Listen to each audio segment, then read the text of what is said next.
محمد ناظرین کرام السلام علیکم ورحمۃ اللہ وبرکاتہ۔ اعوذ باللہ من الشیطان الرجیم، بسم اللہ الرحمن الرحیم۔ اب اگلی آیت کریمہ میں ایک اشارہ ہے، یہ کچھ عرصے کے بعد فتح مکہ ہو جائے گی، سارے لوگ ایمان لے آئیں گے، بس تھوڑے امتحان ہے تمہارا کہ تمہاری دوستی اللہ ہی کی خاطر ہونی چاہیے۔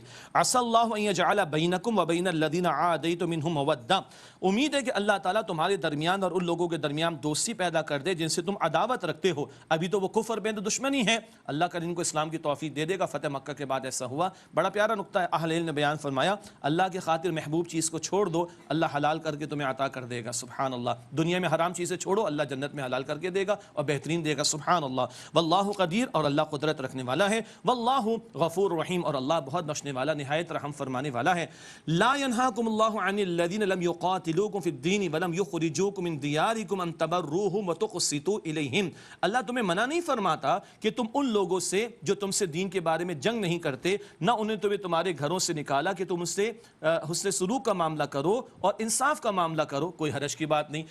دلی دوستی مسلمان کی مسلمان سے ہوگی، لیکن وہ کافر جو جنگ نہیں کرتے، سازش نہیں کرتے، حسن سلوک کرو، انصاف کا معاملہ کرو۔ ان اللہ یحب المقسطین، بے شک اللہ انصاف کرنے والوں کو پسند فرماتا ہے۔ ہاں، کن سے منع ہے کہ دوستیاں نہ ہوں؟ فرمایا انما ینہاکم اللہ عن الذین قاتلوکم فی الدین واخرجوکم من دیارکم، بے شک اللہ تمہیں منع فرماتا ہے ان لوگوں کے بارے میں جو تم سے دین کے بارے میں جنگ کرتے ہیں اور انہیں تمہیں تمہارے گھروں سے نکالا اور تمہارے نکالنے میں نکالنے والوں کی مدد کی، اللہ منع فرما دے کہ تم ان سے دوستیاں اختیار کرو۔ وَمَن يَتَوَلَّهُمْ فَأُولَٰئِكَ هُمُ الظَّالِمُونَ، اور جو ان سے دوستیاں رکھے گا تو وہی لوگ ظالم ہیں۔ یہ لائن قرآن نے ڈرا کر دی، کن کافروں سے سلوک اچھا کر لیا جائے اور کن سے اختیار نہ کیا جائے دوستیوں کا معاملہ، یہ لائن قرآن نے اس مقام پر ڈرا کر دی۔ اب ایک مسئلہ پیش آیا تھا، صلح حدیبیہ ہوئی تھی نا، بتایا گیا تھا کہ اگر مشرکین کی طرف سے کوئی مسلمانوں کی طرف آئے گا تو اس کو لوٹایا جائے گا۔ اب کچھ عورتیں آ گئیں مکہ مکرمہ سے مسلمانوں کے پاس، اب کیا کریں؟ تو اللہ تعالیٰ نے وضاحت فرما دی کہ عورتوں کے اس طرح کا معاملہ نہیں، اگر وہ مؤمنات ہیں تو مسلمانوں کے پاس ان کو رکھا جائے۔ یا ایھا الذین آمنوا، اے ایمان والو، اذا جاءکم المؤمنات مہاجرات فامتحنوہن، جب تمہارے پاس مؤمن مہاجر عورتیں آئیں تو ان کا امتحان لے لو، جانچ پڑتال کر لو۔ اللہ اعلم بایمانہم، اللہ خوب جانتا ہے ان کے ایمان کو۔ فإن علمتموہن مؤمنات فلا ترجعوہن الی الکفار، پھر اگر تم جان لو کہ یہ مؤمنہ ہیں تو انہیں کافروں کی طرف واپس نہ کرو۔ دل کا حال تو اللہ جانتا ہے، لیکن تمہیں لگے کہ ایمان والیاں ہیں تو ان کو کفار کی طرف نہ لوٹاؤ۔ لا ہن حل لہم ولا ہم یحلون لہم، یہ مؤمن عورتیں حلال نہیں ان کافروں کے لیے اور وہ کافر حلال نہیں ان عورتوں کے لیے۔ ادھر آ گئی، اب یہ مسلمانوں کے پاس رہیں گی۔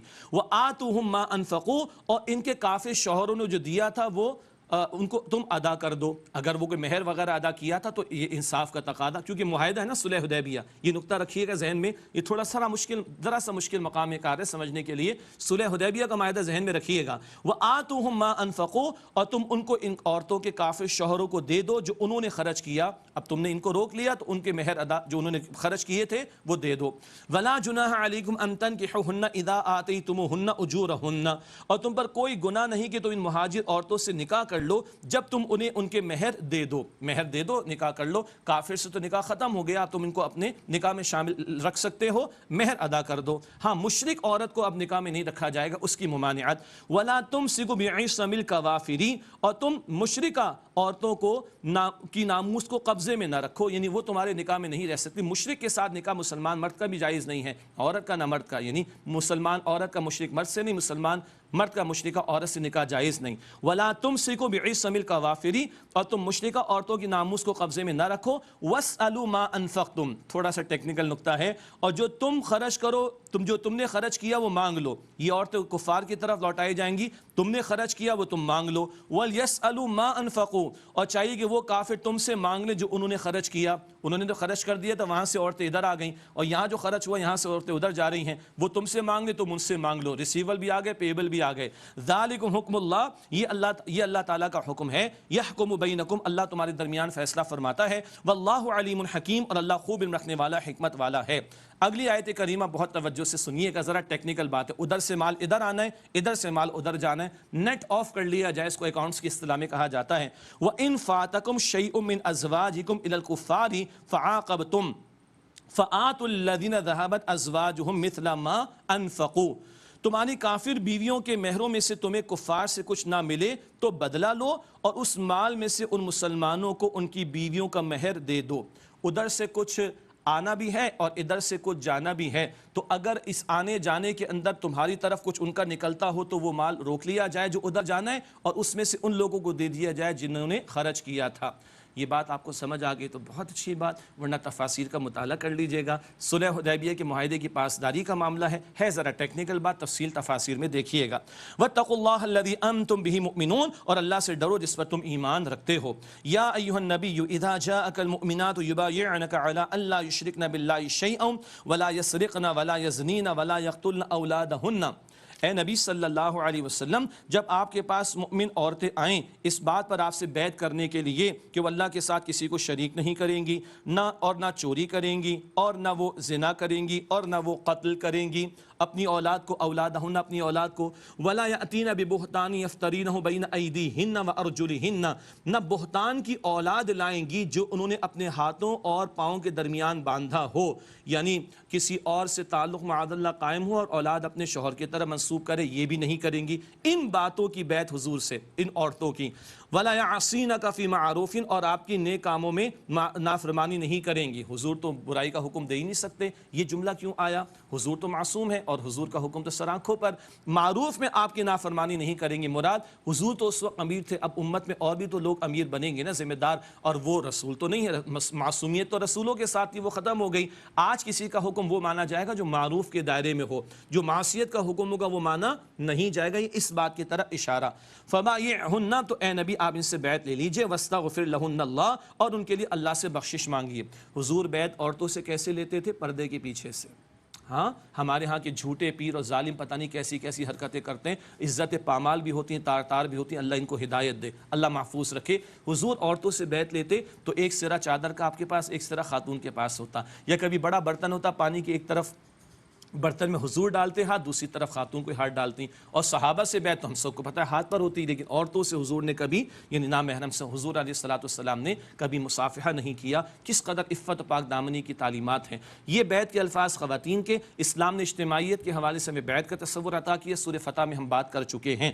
فرمایا کہ فبایعہن، اے نبی علیہ السلام آپ ان سے بیعت لے لیں، واستغفر لہن اللہ، اور ان کے لیے اللہ سبحانہ وتعالیٰ سے بخشش مانگیں۔ ان اللہ غفور رحیم، بے شک اللہ تعالیٰ بہت بخشنے والا، نہایت رحم فرمانے والا ہے۔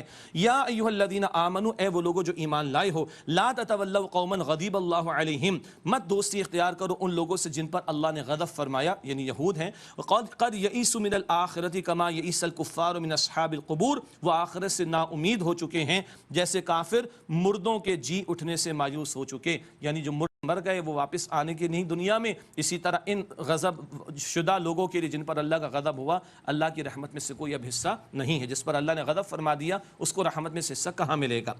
اس کے بعد ناظرین کرام سورۃ الصف ہے، میری بھی بہت ہی فیوریٹ سورت ہے۔ بسم اللہ الرحمن الرحیم، جہاد و قتال کے تقاضے آ رہے ہیں۔ سبح للہ ما فی السماوات وما فی الارض وهو العزیز الحکیم، تسبیح بیان کی اللہ سبحانہ وتعالیٰ کی ہر اس شے نے جو آسمانوں میں اور زمین میں ہے، اور وہ اللہ غالب حکمت والا ہے۔ سبحان اللہ تو جمادات و نباتات بھی کہنے، تم تو اللہ کی تکبیر کا اعلان کرو، کھڑے ہو جاؤ اور اس کے دین کے غلبے کی جد و جہد کرو۔ یا وسعت افلاک میں تکبیر مسلسل، یا خاک کی آغوش میں تسبیح و مناجات، وہ مذہب ملا و جمادات و نباتات، وہ مذہب مردان خداگاہ و خدا مس، یہ مذہب ملا و جمادات و نباتات۔ اللہ کے کلمے کی سربلندی، اس کام کے لیے اللہ تعالیٰ نے انسان کو بنایا ہے، ورنہ تسبیح تو فرشتے بھی پڑھ رہے تھے، جمادات اور نباتات بھی پڑھتے ہیں، تو وہ تسبیح غلبہ دین والی بات، تکبیر رب والی بات، اس کی طرف اشارہ۔ یا ایھا الذین آمنوا لم تقولون ما لا تفعلون، اے ایمان والو کیوں وہ بات کہتے ہو جو تم کرتے نہیں ہو؟ کبر مقتا عند اللہ ان تقولوا ما لا تفعلون، یہ بات اللہ تعالیٰ کو انتہائی ناراض کر دینے والی ہے کہ تم وہ کہو جو تم کرتے نہیں ہو۔ قول فعل کا تضاد اللہ کو بالکل پسند نہیں۔ دعوی ایمان کا عمل ثبوت پیش کرتا ہے، دعوی کہ اللہ سے محبت ہے، اللہ کی مرضی کو نافذ کرنے کی جد و جہد ہے، دعوی کہ محمد کریم علیہ السلام سے محبت ہے صلی اللہ علیہ وسلم۔ طائف کی گلیاں یاد ہیں، ہجرت کی راتیں یاد ہیں، احد کا میدان یاد ہے۔ آج یہ جان اللہ کے پیارے پیغمبر کا خون اس کائنات میں سب سے قیمتی خون تھا، طائف کی گلیوں میں احد کے میدان میں بہایا گیا۔ میرا اور آپ کا پسینہ بھی بہتا ہے۔ دعویٰ ہے ہمارا رسول پاک علیہ السلام کو ماننے کا، ان کے کام سے ان کے مشن سے نسبت ہے کہ نہیں؟ اللہ کے ان کو پسند فرماتا ہے، ان اللہ یحب الذین یقاتلون فی سبیلہ صفا کانہم بنیان مرصوص، بے شک اللہ ان کو پسند فرماتا ہے، ان سے محبت فرماتا ہے جو اس کی راہ میں صفے باندھ کر سیسا پلائی ہوئی دیوار کی طرح مضبوط ہو کر جنگ کرتے ہیں۔ جنگ کبھی کبھی پیش آتی ہے۔ اگر آج دنیا ظلم کرنے کے لیے جنگ کرتی ہے، جبر کرنے کے لیے جنگ کرتی ہے، تو اللہ رب العالمین ظلم کے خاتمے کے لیے، عدل کے نفاذ کے لیے ہم سے جنگ کا تقاضا کرتا ہے۔ پڑھ آئیں سورہ انفال آیت نمبر 39 میں، تاکہ اللہ کا کلمہ، اللہ کا دین سربلند ہو جائے۔ پچھلی امت بنی اسرائیل کا تذکرہ، جنہوں نے جہاد و قتال کے تقاضوں سے فرار اختیار کیا، ان کا ذکر کر کے ہمیں عبرت دلائے جاری جھنجھوڑا جا رہا ہے۔ وَإِذْ قَالَ مُوسَىٰ لِقَوْمِهِ يَا قَوْمِ لِمَ تُؤْذُونَنِي وَقَدْ تَعْلَمُونَ أَنِّي رَسُولُ اللَّهِ إِلَيْكُمْ۔ اور یاد کرو جب موسیٰ علیہ السلام نے اپنی قوم سے کہا، اے میری قوم، تم مجھے کیوں ایذا پہنچاتے ہو، اور یقیناً تم جان چکے ہو میں تمہاری طرف اللہ کا رسول ہوں۔ کیا ایذا پہنچائی تھی؟ اللہ نے کہا قتال کرو، جاؤ فلسطین کو فتح کرو، جاؤ اللہ کا کلمہ، اس کا دین سربلند کرو۔ قوم نے کیا کہا؟ موسیٰ آپ جائیے، آپ کرب جا کے قتال کیجئے۔ یہ ایذا انہوں نے پہنچائی تھی۔ ہم تو رسول پاک علیہ السلام کے سچے امتی ہیں نا، ہم تو ساتھ دیں ان کا۔ فَلَمَّا زَاغُوا أَزَاغَ اللَّهُ قُلُوبَهُمْ، پس جب ان لوگوں نے کجی اختیار کی اور خود ٹیڑھ اختیار کی، اللہ نے ان کے دلوں کو ٹیڑھا کر دیا۔ دل میں تکبر، تعصب ہو، حسد ہو، دنیا کی محبت بھری ہو تو پھر ہدایت نہیں ملتی۔ اللہ دلوں کے ٹیڑھے ہو جانے سے ہم سب کی حفاظت فرمائے۔ واللہ لا یہدی القوم الفاسقین، اور اللہ تعالیٰ فاسقین کی قوم کو ہدایت نہیں دیتا۔